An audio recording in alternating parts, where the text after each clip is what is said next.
साईं तेरा साईं सबका प्यारा, भव सागर से सबको साईं तारणहारा। साईं बाबा, साईं बाबा, साईं बाबा, जय साईं बाबा।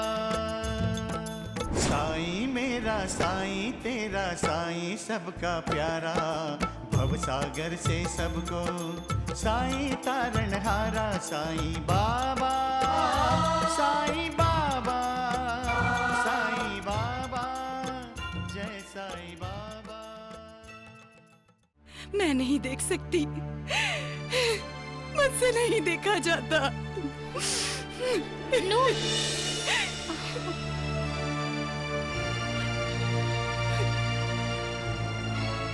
क्यों कर रहे हैं बाबा ऐसा?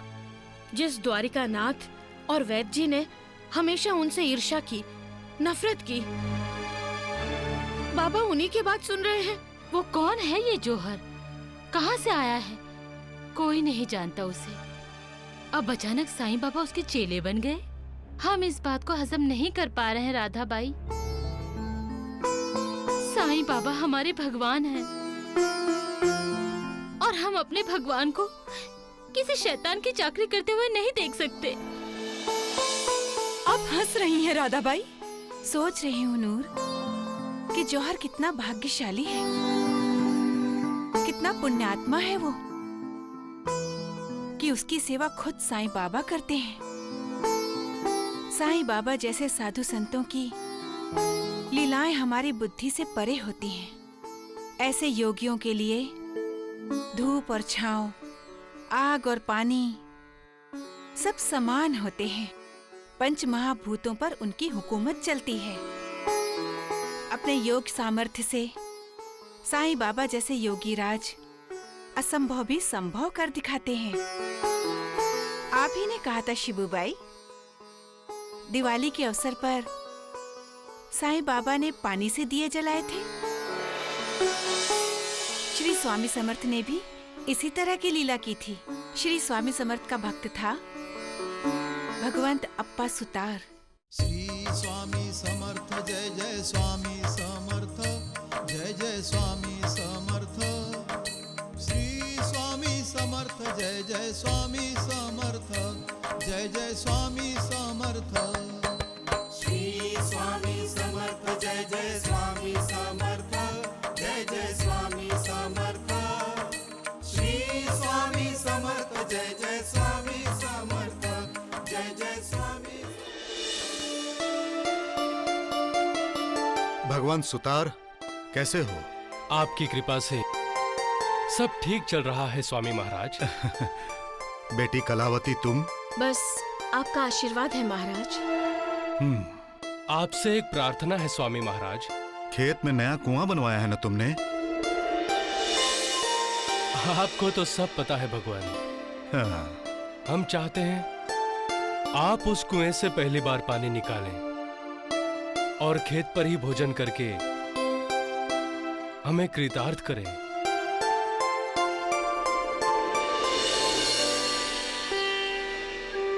स्वामी महाराज, आपसे एक प्रार्थना है। अगर एक बाल्टी पानी आप स्वयं इस कुएं से निकालकर इन खेतों में डाल दें तो इस जगह का भाग्य खुल जाएगा। भोजन का प्रबंध हो गया? हाँ स्वामी जी महाराज, भोजन खेत में ही बनाया जाएगा। मैं अपनी बात नहीं कर रहा हूँ, हम सब की भोजन की बात कर रहा हूँ। हाँ स्वामी जी, इन सबको भोजन दिया जाएगा। पुंडलिक वरदा, हरि विठ्ठल, पुंडलिक वरदा, हरि विठ्ठल, श्री ज्ञानदेव, श्री ज्ञानदेव। श्री स्वामी समर्थ जय जय स्वामी समर्थ, जय जय स्वामी समर्थ। श्री स्वामी समर्थ जय जय स्वामी समर्थ, जय जय स्वामी समर्थ। श्री स्वामी समर्थ जय जय स्वामी समर्थ, जय जय स्वामी समर्थ। श्री स्वामी समर्थ जय जय स्वामी समर्थ, जय जय स्वामी समर्थ। सच्चिदानंद सतगुरु श्री स्वामी समर्थ महाराज की जय। स्वामी महाराज, आप पेड़ की छांव में विश्राम कीजिए। तब तक मैं भोजन बनाती हूँ। बेटी, अकेले मेरे लिए नहीं, हम सब के लिए। जी।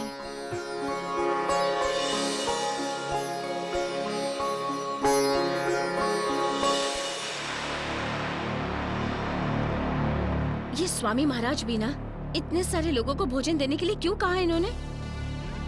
अब स्वामी जी का आदेश है तो उसका पालन तो करना ही पड़ेगा ना। अरे सदोबा, कहाँ जा रहे हो? आओ। स्वामी महाराज, आप यहाँ? आज तो हमारे भाग्य ही खुल गए।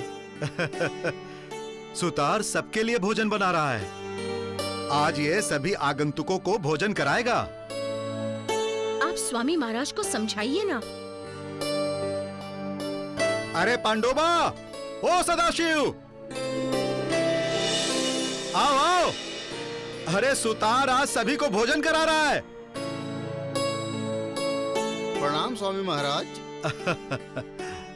स्वामी जी पूरे गांव को बुला रहे हैं और हम पूरे गांव को भोजन कैसे करा सकते हैं? ना ही इतना सामान है, ना कोई सामग्री है, और मैं अकेली कैसे करूंगी ये सब?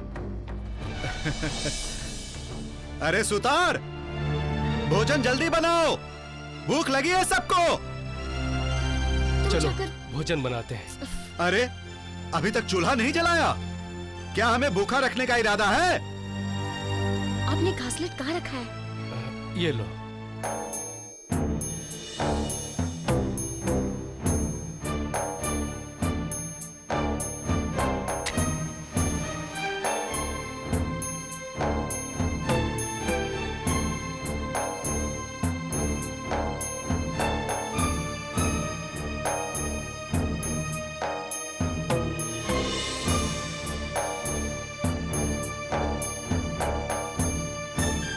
चूल्हा तो जल ही नहीं रहा है।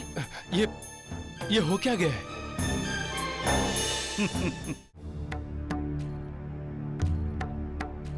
सुतार, तुमने हमें भोजन कराने का वादा किया था और अब चूल्हा न जलने का बहाना कर रहे हो। क्या भोजन कराने का इरादा नहीं है? ये क्या कह रहे हैं स्वामी महाराज? तुम पर विश्वास करके मैंने सभी गांव वालों को भोजन के लिए बुलवाया और अब तुम बोल रहे हो कि चूल्हा नहीं जल रहा है। सच कह रही हूँ स्वामी महाराज, मैं कब से कोशिश कर रही हूँ लेकिन चूल्हे में आग ही नहीं पकड़ रही है।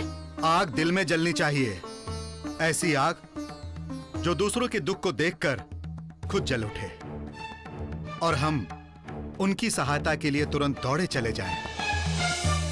बेटी, ऐसी आग जैसे ही हमारे दिल में जलती है ना, हमारे मन के तमाम स्वार्थी विचार उस आग में जलकर स्वयं भस्म हो जाते हैं। तुम्हारे मन में खोट था, तुम इन सबको भोजन नहीं कराना चाहती थी। अगर तुम इन सबको भोजन कराना चाहती तो चूल्हे में आग स्वयं जल उठती। मुझे क्षमा कीजिए स्वामी महाराज, मुझे क्षमा कीजिए। अगर ये चूल्हा जल गया तो मैं सबके लिए भोजन बनाऊंगी, मैं सबको भोजन कराऊंगी। दिल से कह रही हो बेटी? हाँ स्वामी महाराज, मैं दिल से कह रही हूँ। अब आप इस चूल्हे को जलाइए और मेरे मन में जो स्वार्थी विचार उत्पन्न हो गए थे उन्हें इस अग्नि में जला दीजिए। उठो बेटी।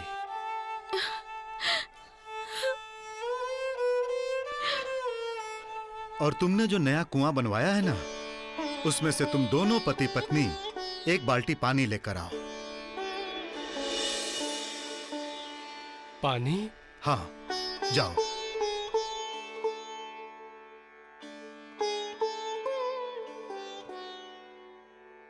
पानी क्यों मांगा स्वामी महाराज ने? नहीं आ रहा क्या है। उसे चूल्हा जलाएंगे? नहीं आ रहा है। स्वामी महाराज, पानी। सदोबा, पांडोबा, सदाशिव, पानी पियो। सबको पानी पीकर जाने के लिए ना कहे महाराज, मैं सबके लिए भोजन बनाऊंगी। सदोबा, इस पानी को मुंह में डालो और कुल्ला करके चूल्हे पर फेंको।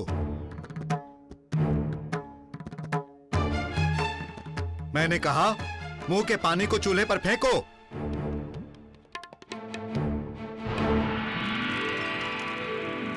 श्री स्वामी समर्थ जय जय स्वामी समर्थ जय जय स्वामी समर्थ श्री स्वामी समर्थ जय जय स्वामी समर्थ जय जय स्वामी समर्थ श्री स्वामी समर्थ जय जय स्वामी समर्थ जय जय स्वामी समर्थ। स्वामी समर्थ अक्कलकोट जी महाराज की जय। स्वामी समर्थ अक्कलकोट जी महाराज की जय। श्री स्वामी समर्थ ने पानी से चूल्हा जलाकर बता दिया कि अगर दिल में प्रबल इच्छा शक्ति हो तो इंसान असंभव को भी संभव कर सकता है। इसीलिए कहती हूँ कि अवतारी सत्पुरुष का हर कार्य रहस्यमयी होता है। उनकी हर कृति के पीछे समाज का भला और भक्तों का हित छुपा हुआ होता है। क्यों माँ जी, कौन सा पाठ पढ़ा रही हैं आप? घासलेट से कैसे आग जलाई जाती है या पानी से कैसे जलाई जाती है? वो ऊपर वाला भी कमाल का काम करता है।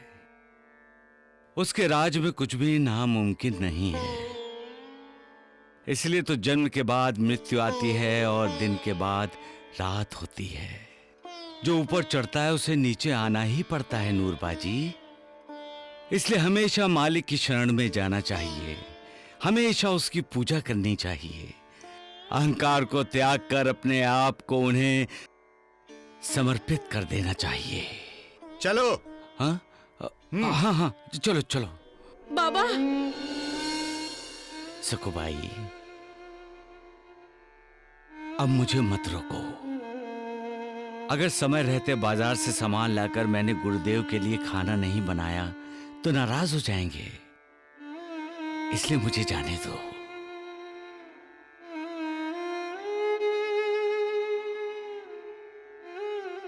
ऐसा लगता है कि अब साईं बाबा हमारे नहीं रहे। गुरुजी, द्वारिका माई में प्रवेश करते ही जब साईनाथ का दर्शन नहीं होता है तो दिल रोता है। जो आपके दिल का हाल है महालसापति, वही हम सबके दिल का। अब सोचना यह है कि हम अपने साईनाथ को वापस कैसे लाएं। गुरुजी, महालसापति जी, वो देखिए बाबा। साईनाथ। देवा, देवा, साईनाथ, देवा, बाबा, साईनाथ, देवा, साईं अरे बाबा, बाबा, ये क्या कर रहे हो तुम लोग? अपने भगवान की चरण वंदना। ये कैसा पागलपन है महालसापति? मैंने कितनी बार कहा है कि मैं भगवान नहीं हूँ। साईं बाबा तो है, आपके और मेरे तो 72 जन्मों के संबंध है देवा। ये मैं कैसे भूल सकता हूँ श्यामा? तो फिर मेरे साथ चलिए देवा। कहाँ? द्वारिका माई। हाँ हाँ बाबा, द्वारका माई में चलिए। हाँ चलिए बाबा। आप लोग इस तरह जबरदस्ती मुझे द्वारिका माई नहीं ले जा सकते। ये आप बोल रहे हैं बाबा? हाँ, मैं बोल रहा हूँ। क्या आपने मुझे ठुकरा दिया साईनाथ? मुझे नहीं मालूम। अरे तो फिर क्या याद है आपको? क्या मालूम है? अब इस समय मुझे इतना ही याद है कि मुझे अपने गुरुदेव के लिए बाजार से सामान खरीदना है इन थैलियों में, और घर जाकर उनके लिए भोजन तैयार करना है। हाँ। आप खाना बनाएंगे बाबा? वो भी जौहर के लिए? हाँ। कितनी बार कहा है सगुण कि कभी किसी को तुच्छ नहीं समझना चाहिए, कभी किसी की निंदा नहीं करनी चाहिए। हाँ, हम सब ये भूल चुके हैं देवा। आप द्वारिका माई में चलिए और फिर से हमें ये सब समझा दीजिए। मुझे कुछ नहीं मालूम। मुझे सिर्फ इतना पता है कि मुझे अपने गुरुजी के लिए खाना बनाना है। हटो यहाँ से, मुझे जाने दो। बाबा, देवा, बाबा, साईनाथ, साईनाथ, बाबा, साईनाथ, देवा। गुरुजी, ऐसा लगता है साईनाथ ने हमसे सारे संबंध तोड़ लिए हैं। अगर रघुराम ने उस मनहूस जानकी को उसके मायके वापस नहीं भेजा तो मैं रघुराम के साथ सारे संबंध तोड़ लूंगी। अंबिका, रघुराम हमारा छोटा बेटा है। छोटा है परंतु हमसे बड़ा बनना चाहता है, हमसे। और जो हमसे बड़ा बनना चाहता है वो मुझे मेरे घर में नहीं चाहिए, बस। शांत हो जाओ अंबिका। जब दरिद्र नारायण की वो बेटी इस घर से चली जाएगी तभी मेरे दिल में लगी आग शांत होगी। अगर तुम्हारे दिल में लगी आग शांत नहीं हुई अंबिका, तो उससे हमारे रघुराम के सारे सुख और सपने जलकर राख हो जाएंगे। रघुराम की फिक्र छोड़िए जमींदार साहब, मैं आपको चेतावनी देती हूँ, अगर जानकी इस घर से नहीं गई तो मैं इस घर को छोड़कर चली जाऊंगी। अरे धमकी दे रही हो? जाना चाहती हो? अरे तो जाओ। अरे कोई तुम्हारी धमकी से नहीं डरेगा और ना ही तुम्हें कोई रोकेगा।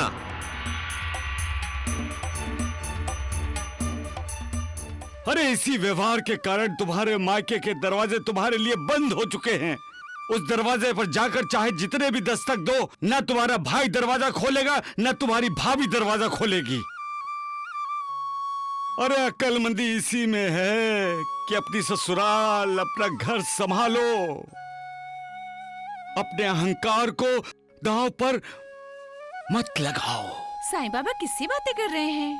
पता नहीं किससे। लगता है उनका कोई भक्त किसी संकट में है। एक बात याद रखो, जो खुद को सुखी करने के लिए दूसरों को दुखी करता है वो कभी सुखी नहीं होता, कभी नहीं। सबका मालिक एक। बस बस थोड़ा बस, और बस। लीजिए गुरुदेव। द्वारिकानाथ जी, कैसा बना है खाना? उत्तम उत्तम। कुछ भी कहिए गुरुदेव, साईं के हाथ में जादू है। इसके हाथ का स्वाद ही निराला है। निराला? जौहर बाबा जो मुफ्त का खाते हैं ऐसे ही बातें करते हैं। द्वारिकानाथ जी को तो बिना काम किए ही खाने की आदत हो गई है। ए धोनिया, अब सिर्फ खाने के लिए मुंह खोल, समझा? तू चुपचाप खा ले, पेटू खा ले। अरे धोंडू, खाने पर ध्यान दो। लेकिन बाबा। धोंडू, अन्न पूर्ण ब्रह्म है, उसका निरादर कभी मत करो। साईं, खाना खाते समय तो उपदेश मत दो। धोंडू से बात करने से अच्छा अपने गुरुदेव से पूछ लेते, उन्हें कुछ चाहिए तो नहीं। साईं। हाँ आया गुरुदेव। थाली उठाओ। हाँ।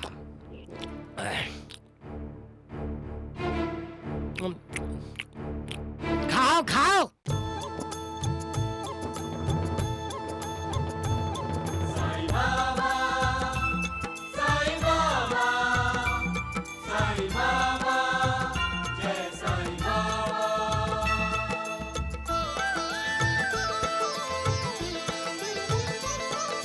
साईं मेरा साईं तेरा साईं सबका प्यारा, भव सागर से सबको साईं तारण हारा। साईं बाबा, साईं बाबा, साईं बाबा, जय साईं बाबा।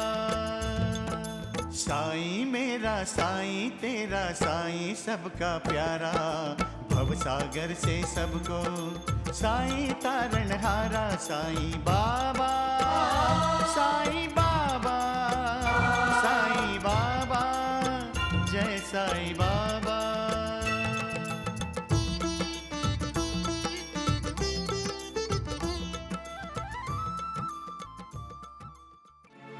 कब आया?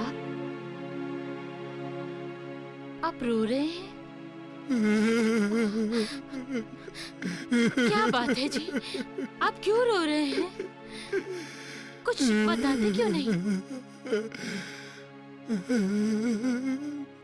शिव, मेरे भगवान जौहर बाबा की नौकरी कर रहे हैं। साईं बाबा? क्यों कर रहे हैं वो ऐसा? क्यों शिव? साईनाथ तो योगियों के योगी हैं, उनकी तो बराबरी भी नहीं कर सकता वो जौहर। परमात्मा ने शरीर धारण किया तो वो कैसे दिखाई देंगे? अगर किसी ने पूछा तो मैं बोल दूंगा उसे, साईनाथ जैसे दिखाई देंगे। ऐसे हैं हमारे साईनाथ, यही हमारे साईनाथ की योग्यता है। और ऐसे साईनाथ उस जौहर के हाथों पर पानी डालते हैं,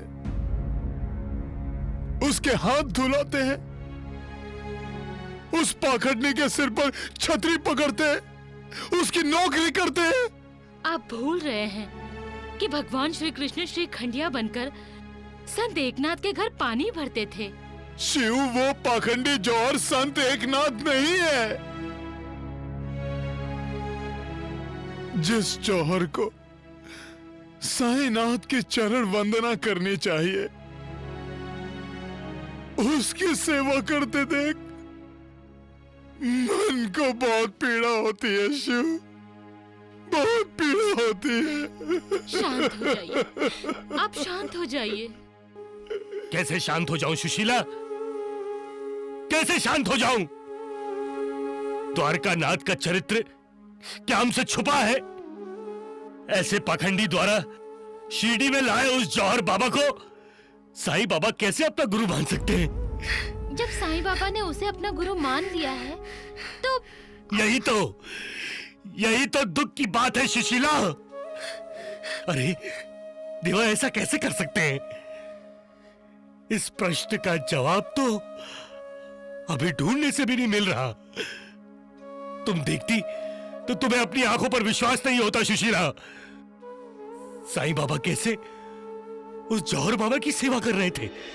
ये भी तो हो सकता है सत्य में जौहर बाबा साईं बाबा के गुरु हो। नहीं सुशीला, असंभव, असंभव है सुशीला, असंभव है। साईं बाबा के गुरुदेव भगवान के अलावा दूसरा कोई हो ही नहीं सकता। और वो जौहर बाबा भगवान नहीं है, नहीं है भगवान।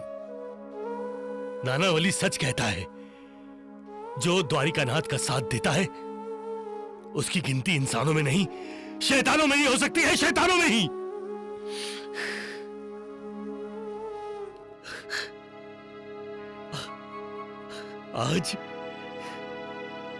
आज हमें ऐसा लग रहा है सुशीला जैसे हम साईं भक्तों ने अपनी आत्मा खो दी है। क्यों लगता है तुम्हें ऐसा कि तुमने अपनी आत्मा खो दी है?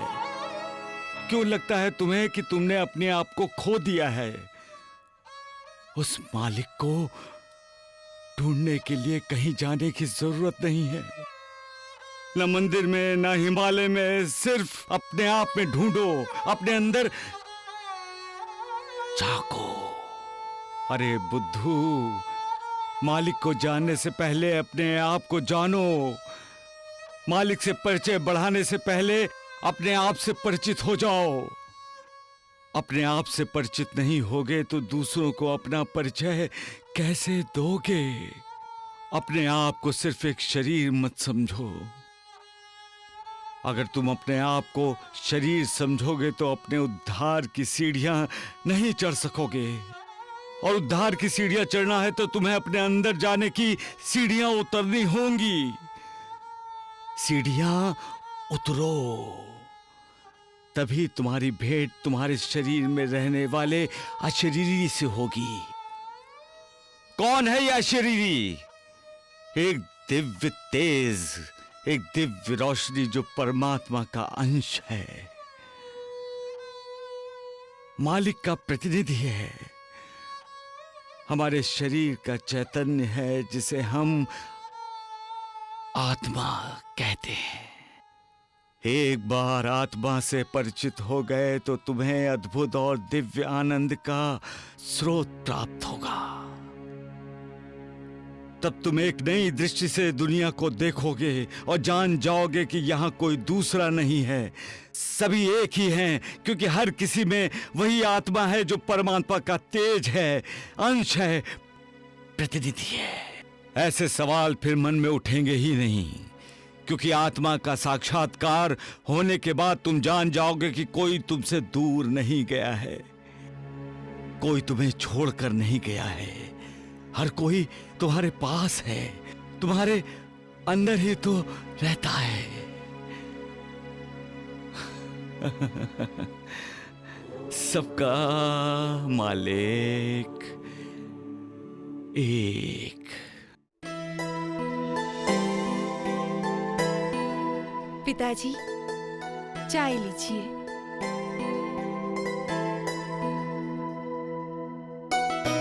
जानकी बहू, जी पिताजी। शादी के बाद से तुम अपने मायके नहीं गई हो ना? याद तो तुम्हें अपने माता पिता की आती ही होगी। हर नई दुल्हन को आती है। तुम चाहो तो 2-4 दिन के लिए अपने मायके जा सकती हो बेटी, लेकिन रघुराम की इजाजत लेकर। मैं रघुराम को बोलूंगा कि वो तुम्हें छोड़ने के लिए तुम्हारे साथ चले जाए। 2-4 दिन रहो, माता पिता से खूब जी भरकर मिलो, फिर चली आना। जी पिताजी। सदा सुहागन रहो।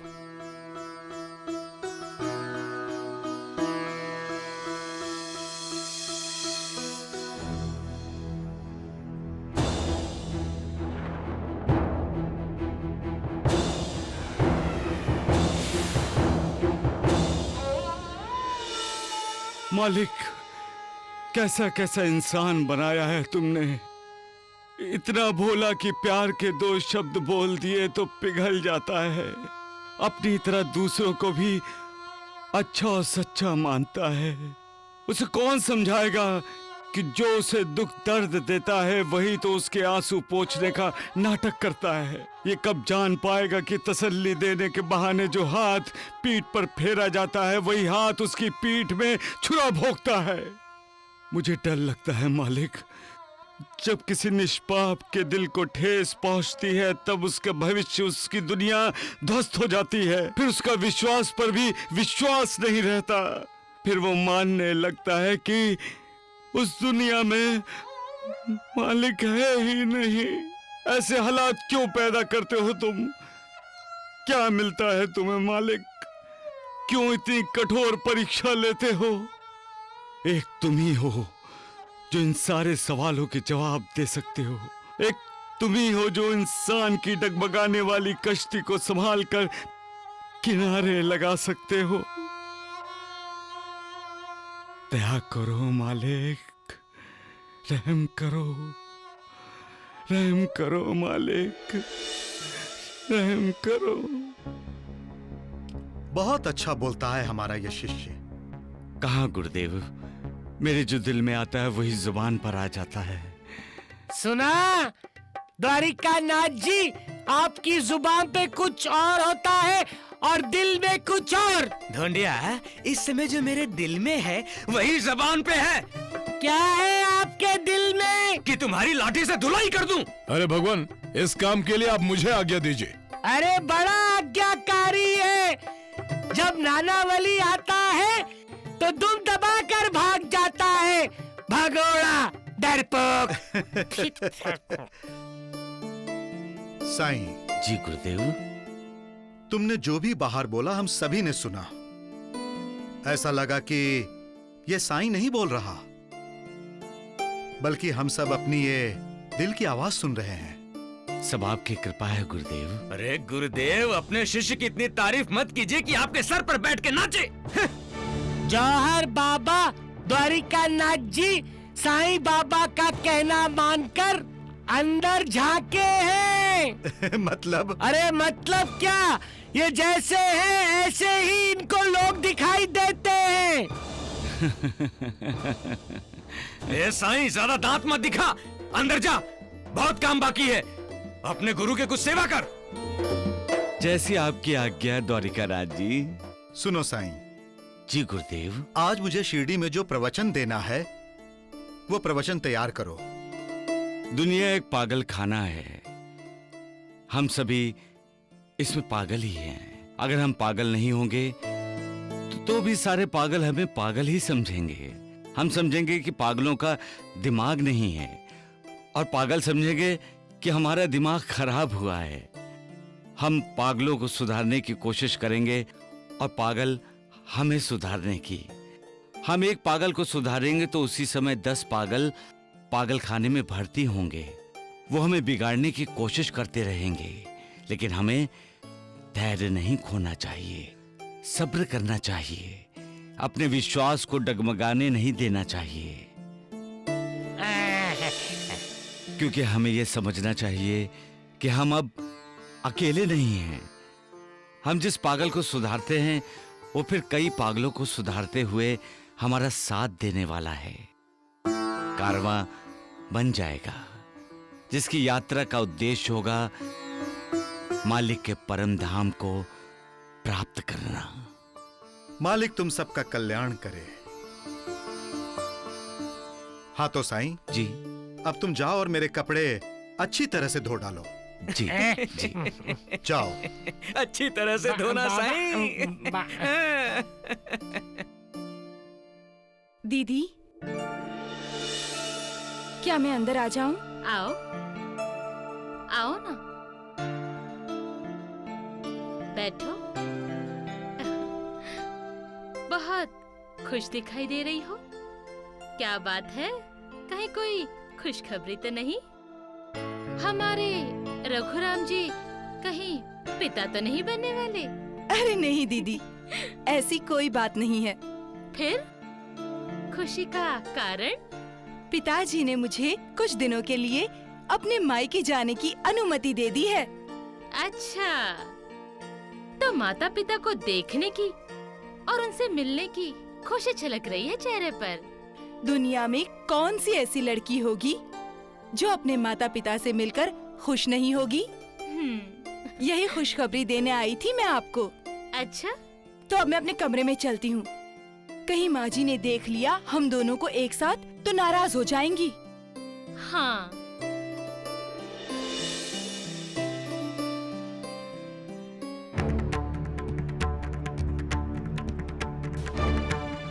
बहू,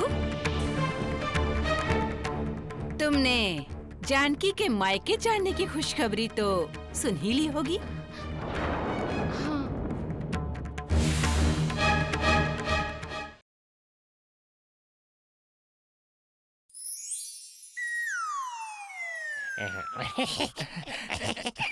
ढोंडिया, तुम ऐसे क्या देख रहे हो? हैं? मैं पागल को देख रहा हूँ। पागल? कौन पागल? हैं? हाँ? हैं? द्वारिकानाथ जी आपको पागल नहीं दिखाई दे रहे? पागल। और वो जीवा जी दूसरा पागल। एक दांत निकाल रहा है, एक कान फाड़ रहा है। वैद्य जी, साईं बाबा कहते हैं कि ये दुनिया पागलों से भरी है। यहाँ सब कोई पागल है। मुझे लगता है सारे पागल हमारे घर में ही आ गए। सत्य वचन। अरे राम राम राम, तुम मुझे क्यों ऐसा देख रहा है? हैं? आप देखने जैसी चीज थोड़ी हो, आप तो पागल नजर आ रहे हैं मुझे। नालायक कहीं के। अरे लाठी कहाँ है? हैं? अभी ठीक करता हूँ। क्या बोला? क्या हो रहा है वैद्य जी? अरे होना क्या है, जो होना था सो हो गया। मेरे वैद्य जी पागल हो गए। इनका पागलपन ठीक नहीं हो सकता, कोई गुंजाइश नहीं है। क्या कहा तूने? खराब कहीं के।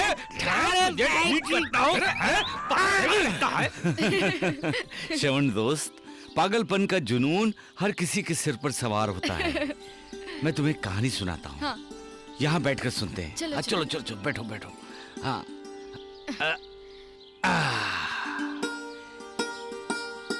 किसी गांव का एक राजा था। गांव में मेला लगा हुआ था। तब एक तंत्र मंत्र जानने वाला एक तांत्रिक उस गांव में आया। राजा ने उसका सम्मान नहीं किया, इससे क्रोधित होकर तांत्रिक ने गांव की नदी में जड़ी बूटी फेंकी और मंत्र फूंक कर कहा, जो भी इस नदी का पानी पिएगा पागल हो जाएगा। फिर क्या, गांव में तो सभी एक ही नदी का पानी पीते थे, दूसरा पानी था ही नहीं गांव में। सभी ने उस नदी का पानी पिया और सारे के सारे पागल हो गए। राजा अपने लिए गंगा जल मंगवाया करता था, इसलिए वो पागल नहीं हुआ, लेकिन गांव के लोग उसे पागल समझते थे। कहने लगे, हमें ऐसा पागल राजा नहीं चाहिए, हटा दो इसे, किसी दूसरे को राजा बना देते हैं। फिर क्या श्रवण दोस्त, राजा को उसके वजीर ने समझाया कि अगर उसने नदी का पानी नहीं पिया तो उसका सिंहासन खतरे में आ जाएगा। मजबूर होकर राजा ने उस नदी का पानी पिया। तब प्रजा ने सोचा, अब राजा पागल नहीं है। और जबकि हकीकत यह है कि नदी का पानी पीने के बाद राजा भी पागल हो गया था। फिर इसका मतलब यह है दोस्त कि हम समाज से दुश्मनी मोल नहीं ले सकते। प्रवाह के विरुद्ध हम हर कोई नहीं तैर सकता। प्रवाह का सामना करने की ताकत जिसके पास है वही प्रवाह के विरुद्ध तैर सकता है, वही किनारे तक जा सकता है। चक्रव्यूह तोड़ना है तो चक्रव्यूह के अंदर प्रवेश करना ही होता है श्रवण दोस्त। चक्रव्यूह के बाहर रहकर हम चक्रव्यूह को तोड़ नहीं सकते। उसी तरह प्रश्नों से दूर रहकर हमें प्रश्नों के उत्तर नहीं मिलते। प्रश्नों का सामना करना ही पड़ता है और सामना करना ही चाहिए। हाँ? दोस्त, एक बात बताओ, क्या? अचानक तुम जौहर बाबा के शिष्य कैसे बन गए? अब क्या वो भी तुम्हारी तरह पागल है? कहीं ऐसा तो नहीं कि जौहर बाबा के चक्रव्यूह में तुमने जानबूझकर प्रवेश किया? सबका मालिक एक। अरे, जा रहे हो दोस्त? हाँ दोस्त, भिक्षा मांगने जा रहा हूँ। अब आज से मुझे अपना और अपने गुरुजी के भोजन की व्यवस्था करनी पड़ेगी।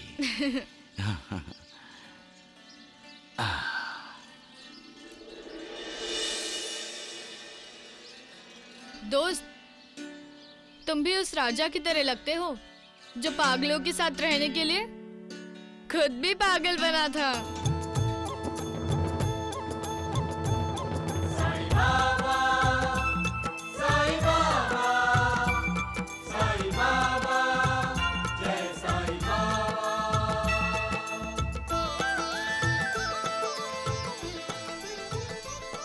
अरे मालसापति जी, सगुन जी, बाबा गांव में भिक्षा मांगने के लिए आए हुए हैं। भिक्षाम देहि।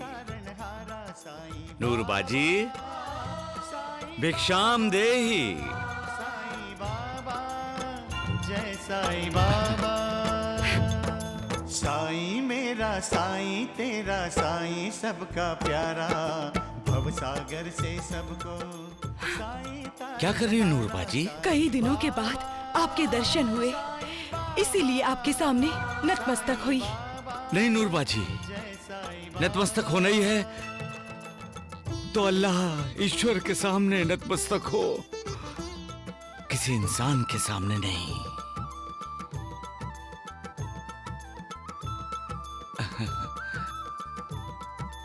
कल्याण हो। अब हम साईं बाबा को जौहर के पास वापस जाने नहीं देंगे।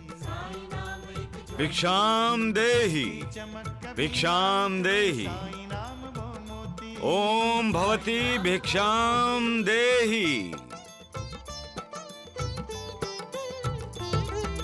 जीवन के अंधियारे पथ में साईं नाम एक ज्योति। बाबा, अब तो आप द्वारिका माई में ही रहेंगे ना? मालिक, हम बाबा को ना द्वारका माई में ले आएंगे और उसे वहां से वापस जाने नहीं देंगे। हाँ हाँ, नाना वाली ठीक कहता है मालसापति। हम अपने देवा को द्वारिका माई से बाहर नहीं जाने देंगे। गुरुजी, साईनाथ भगवान हैं। हम भगवान पर हुकूमत कैसे चला सकते हैं? मेरा साईं तेरा साईं सबका प्यारा, भव सागर से सबको साईं। देवा, आज आपको हमारी याद आई है? हाँ, अरे श्यामा, बच्चों जैसी बातें मत करो। अब आप जौहर के पास नहीं जाएंगे बाबा? हाँ, बिल्कुल नहीं जाएंगे। नहीं सकुन, कुछ चीजें उसके हाथ में होती हैं, अपने हाथ में कुछ नहीं होती। ओए! चलो जाओ। हाँ? जाओ वापस, नहीं तो तुम दोनों की टांगे तोड़ दूंगा। और जाकर जौहर से कहना कि बाबा वापस नहीं जाने वाले, और उसे भी खुद सीढ़ी छोड़कर चले जाना चाहिए। जाओ यहाँ से, जाओ। चलो चलो भाई। दीन दुखी के नाथ है साईं, सब भक्तों के साथ है साईं। जय साईं राम, जय साईं श्याम, जय साईं राम। दीन दुखी के नाथ है साईं, सब भक्तों के साथ है साईं। अमृत की बरसात है साईं, अमृत की बरसात है साईं। सब पे करें उपकार।